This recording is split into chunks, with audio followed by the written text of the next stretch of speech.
आपको population, individual और उसके बाद स्पीशीज, फिर उसके बाद पॉपुलेशन जो है वो मैंने प्रीवियस लेक्चर में बताया था।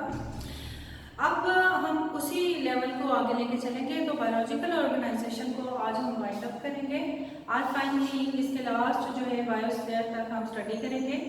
तो शुरू करते हैं। सबसे पहले कम्युनिटी की बात करते हैं। आपको मैंने पॉपुलेशन के बारे में बताया था। किसी जगह पे एक स्पीशीज के मेंबर नहीं रहते।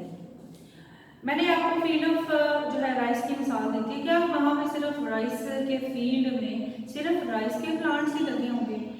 अगर आप जाके ज़रा वहाँ पे और करें, एक अच्छी इंसाइट से देखें, फीचर स्टडी करें, तो आपको वहाँ पे 3, 4, 5 किस्म की वीड्स भी नज़र आ जाएंगी। इसका मतलब है कि एक तो राइस के प्लांट्स हो गए, 5-6 वीड्स होगी, तो 7-8 पॉपुलेशन तो यही होगी।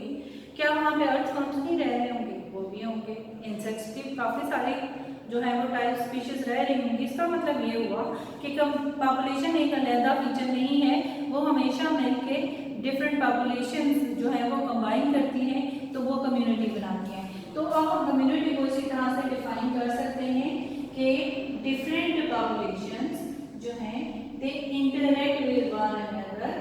तो इसीलिए इनके डिफरेंट पॉपुलेशन को किसी एक खास जगह पे जब वो आपस में इंटरैक्ट करते हैं, ठीक है, डिफरेंट स्पीशीज के मेंबर, तो इसे हम कम्युनिटी कहते हैं। मैं आपको अगर कम्युनिटी की एग्जांपल दूं तो हम कम्युनिटी की एग्जांपल में देख सकते हैं फील्ड ऑफ राइस से अगर हम बात करें तो इस फील्ड ऑफ राइस में डिफरेंट जो है वीड्स भी आ जाएंगी। तो अगर आप इसको खोल के बताने की बजाय मैं आपको एक सिंपल सी मिसाल दे देती हूँ। आप फॉरेस्ट में चले जाओ, ठीक है, दूसरी एग्जांपल आपको दे देती हूँ, एक पॉन्ड को स्टडी करते हैं। ठीक, अगर आप फॉरेस्ट में चले जाएंगे ना तो आपको उस फॉरेस्ट के अंदर बेतहाशा स्पीशीज मिलेगी प्लांट्स की। आपको काफी सारे इंडिविजुअल की स्पीशीज मिलेगी। एक कम्प्लेक्स इंटरेक्शन का सिस्टम बनेगा, ठीक है, वो सिस्टम बाद में देखेंगे। इस वक्त हम बात करें कम्प्लेक्स इंटरेक्शंस मिलेंगी। वो कम्प्लेक्स इंटरेक्शंस जो है वो डिफरेंट पॉपुलेशन की हैं, तो ये कम्युनिटी। इसी तरह एक पॉन्ड जो है उसमें भी फिशेस मिलेंगी, काफ़ी सारे प्लांट्स मिलेंगे, इसी तरह से प्रोटिस्ट मिलेंगे। तो ठीक है, ये आपस में इंटरेक्ट करेंगे डिफरेंट स्पीशीज, इसे हम कम्युनिटी कहते हैं। कम्युनिटीज दो तरह की हो सकती हैं। एक कम्युनिटी जो है वो है सिंपल कम्युनिटी। एक सादा सी मिसाल देती हूँ सिंपल कम्युनिटी की। सिंपल कम्युनिटी में फॉलन लॉग, कोई लकड़ी जैसे वो लंबर नहीं होता, कट लंबर अगर किसी फॉरेस्ट में पड़ा हुआ, ठीक है, तो इसी तरह से कम्प्लेक्स कम्युनिटी।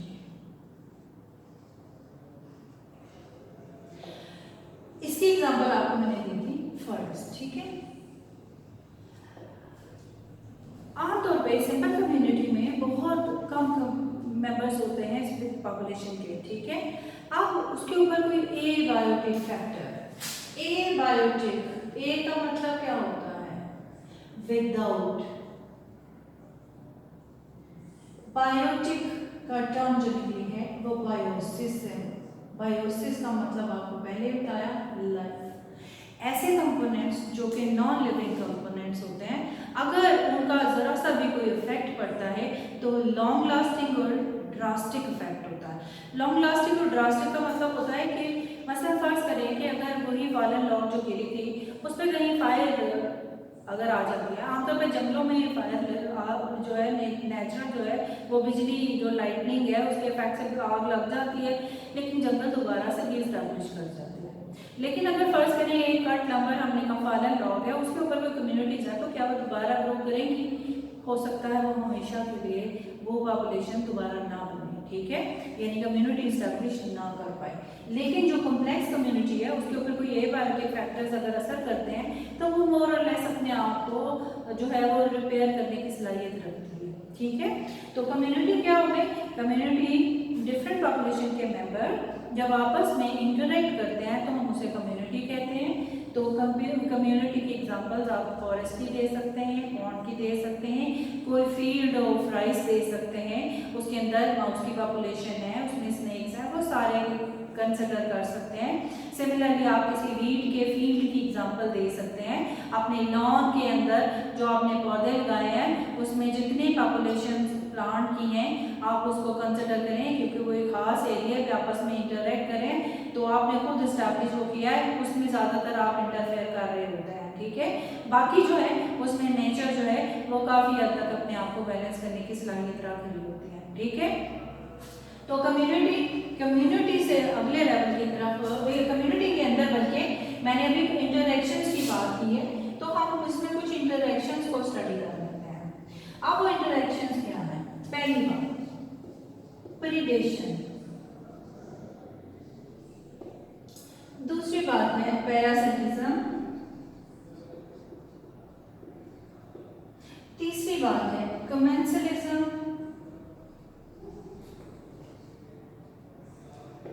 चौथी बात है म्यूचुअलिज्म, और लास्ट है कंपटीशन। मैं वन बाय वन आपको इसको एक्सप्लेन कर देती हूँ। प्रीडेशन, पहले इसमें आपको दो चीजों का पता होना चाहिए, एक हम कहते हैं प्रीडेटर और दूसरे को हम कहते हैं प्रे। प्रीडेटर क्या होता है? शिकार करने वाला, ठीक है। प्रे क्या होता है? शिकार। ये ऑर्गेनिज्म इसके ऊपर शिकार इसको करता है। मिसाल के तौर पर अगर आप देखें तो जो सील होती है वो मछली को खा लेती है, ठीक है। तो सील क्या है? वो है प्रीडेटर, और जिसको वो खाती है वो क्या है? फिश, ठीक है।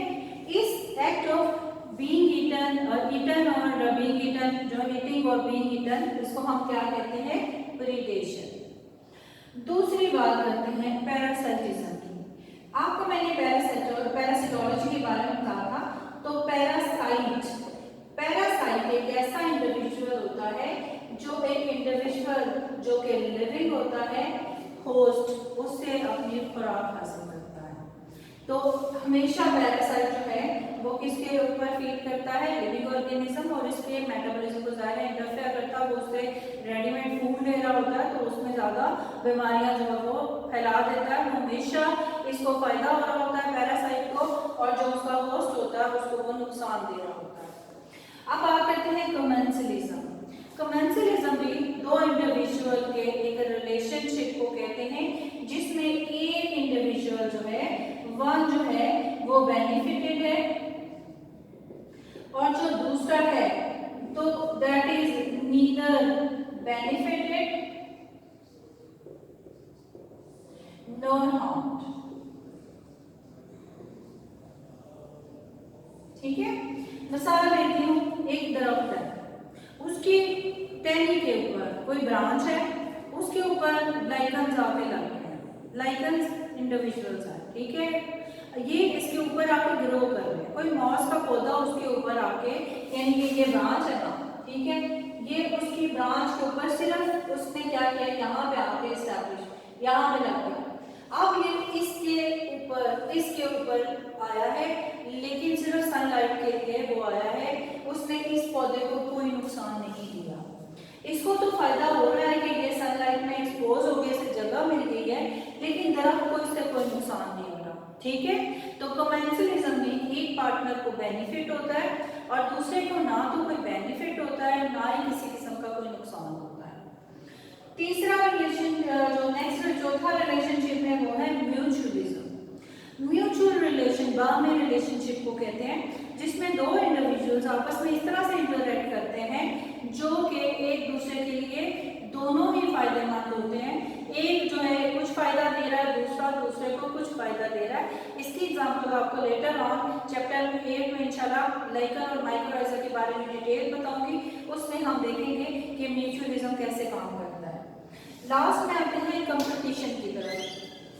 कंपीट करना क्या होता है? मुकाबला करना होता है। आपने देखा है कि अगर आपसे ये कहा जाए कि आप सब आए, आके पढ़ के चले जाएं, तो आप जरा नोटिस करेंगे कि आप सारे ही आएंगे और पढ़ के चले जाएंगे, आपस में आप में किसी किस्म का कोई प्रॉब्लम नहीं है। आप घर में जाके हो सकता है किताब ही ना खोलने का बॉदर ही नहीं करेंगे।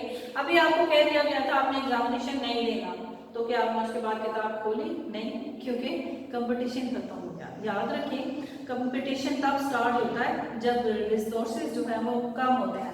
एक है, फर्स्ट करें एक प्लेट है, टेबल के ऊपर मैंने 2 प्लेट्स रखी, 2 इंडिविजुअल को बैठा दिया, दोनों अपने अपने आएंगे, खा लेंगे। लेकिन अगर मैं एक प्लेट रख दूं और मैं वहां से चली जाऊं तो आप अंदाजा कर सकते हैं इतने आप अच्छे नहीं कि दोनों मिलके खा लें, आप आपस में compete करेंगे, जो जीतेगा वो उठा लेगा और वो प्लेट उसके हाथ में आ जाएगी। तो कंपटीशन नेचर में ऐसा ही होता है।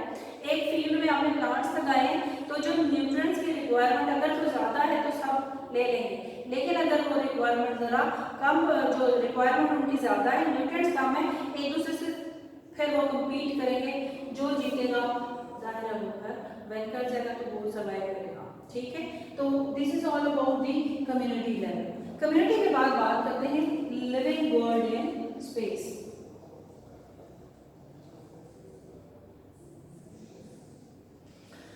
लिविंग वर्ल्ड इन स्पेस, मैं आपको इसको बताने के लिए पहले कम्युनिटी से बड़ा लेवल डिस्कस करूंगी, वो है इकोसिस्टम का लेवल। इकोसिस्टम, इको का मतलब आपको बता था, क्या कहते हैं इको? एनवायरनमेंट, एनवायरनमेंट का लेवल। कम्युनिटी अलोंग विद, मैंने एबायोटिक फैक्टर की बात की थी, यानी कि नॉन लिविंग कंपोनेंट्स के साथ, जैसे हवा है, पानी है, मिट्टी है, उसके साथ कम्युनिटीज का इंटरेक्शन होता है, तो तब जाके एक बैलेंस्ड आपस में इंटरेक्शन कॉम्प्लेक्स होती चली जाती है और एक सिस्टम वजूद में आता है। उस सिस्टम को हम क्या कहते हैं? इकोसिस्टम। ठीक है, इकोसिस्टम से बड़ा लेवल जो है वो है, बड़े बड़े अर्थ को हमने बायोम्स में डिवाइड किया। मैं पहले आपके बुक की डेफिनेशन की तरफ आऊंगी।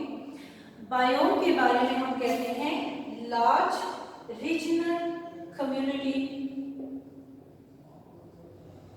primarily determined by environment.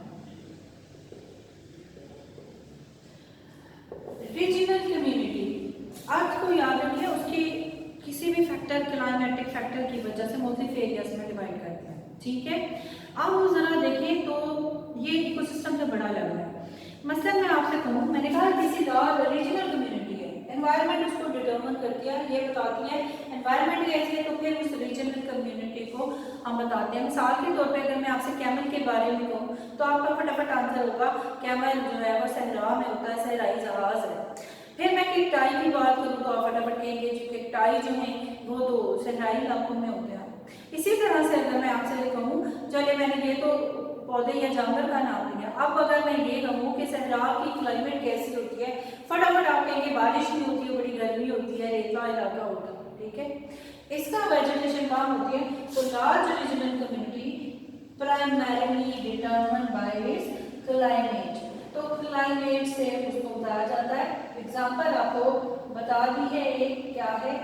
Desert. दूसरी एग्जांपल ग्रासलैंड, इसमें ग्रासेस डोमिनेट करती हैं, डेजर्ट से ज़्यादा बारिश होती है लेकिन फॉरेस्ट से कम होती है। ठीक है, यानी कि अगर बारिश बहुत ज़्यादा तो जंगल इस्टेब्लिश कर जाएगा और इसे हम फॉरेस्ट बायोम कहेंगे। इनको फर्दर भी डिवाइड किया जाता है, फिलहाल आपके लिए इतना काफ़ी है कि बायोम जो है वो। अब इसके बायोम के बाद हम लास्ट टॉपिक की तरफ आते हैं। चूँकि मैंने बायोलॉजिकल ऑर्गेनाइजेशन में आपको पहले ये बता दिया था, इसलिए मैं इसकी डिटेल आपको बता देती हूँ कि व्हाट इज बायोम से जो बड़ा यूनिट है उसे हम बायोस्फीयर कहते हैं। अर्थ को 4 पार्ट्स में डिवाइड किया। ठीक है, उनमें से एक सिर्फ बता रही हूँ, वो है बायोस्फीयर। बायो का मतलब क्या होता है? अभी आपको कई दफा बताया, बायोस का मतलब क्या होता है? लाइफ। स्फीयर क्या होता है? गोल राउंड। ठीक है, तो अर्थ का वो पार्ट, चाहे वो ऊपर है चाहे वो नीचे ओशंस में चले जाए, जहाँ जहाँ लाइफ एग्जिस्ट करती है उसे हम बायोस्फीयर कहते हैं।